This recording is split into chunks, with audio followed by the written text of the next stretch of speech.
அனைவருக்கும் வணக்கம். College students, oh my God, நல்ல பவர்ஃபுல் பெர்ஃபார்மன்ஸ் பண்ணாங்க. நன்றி. ஒரு 2 நிமிஷம் மட்டும் பேசணும்னு நினைக்கிறேன். ஜேம்ஸ் வசந்தன் அண்ணா சொன்னாங்க எப்படி வந்தாங்கன்னு. அவரோட சிமிலர் ஸ்டேஜ் தான் எனக்கும். 12th படிக்கிறப்ப எனக்கும் அதே ஸ்டேஜ். அடுத்து என்ன பண்ணுறதுன்னு தெரியாத சுச்சுவேஷன். அதே மாதிரி தான் நீங்கள் என்ட்ரு ஆகிறப்போ எல்எம்டபிள்யூன்னு ஒரு யூனிட் வந்திருப்பீங்க. அதே எல்எம்டபிள்யூவில் ஒரு ஸ்டார்டிங் சைடு மெக்கானிக்காக தான் நான் கெரியர் ஸ்டார்ட் பண்ணேன் 2000. அது பக்கத்தில் டிவிஎஸில் ஒரு எம்ப்ளாயியாக 4000 ஒர்க் பண்ணிகிட்டு இருந்தேன்.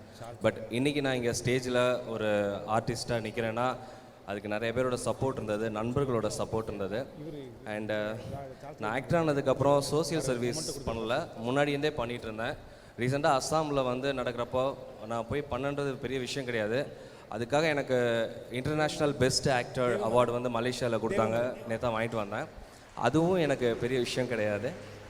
ஆக்சுவலாக இன்றைக்கி மலேசியாவில் இன்னொரு பெரிய ஈவெண்ட் நடக்குது. அதுக்கு எனக்கு கெஸ்ட்டாக இருக்க சொல்லி கேட்டாங்க. நான் ஒரே ஒரு வார்த்தை சொன்னேன், என்னோடய ஃபேமிலி ஃபங்க்ஷன் அங்கே நடக்குது, என் அண்ணன் அண்ணி ஒரு ஃபங்க்ஷன் நடத்துகிறாங்க, நான் அதை அட்டன் பண்ணணும்னு சொல்லிட்டு வந்தேன்.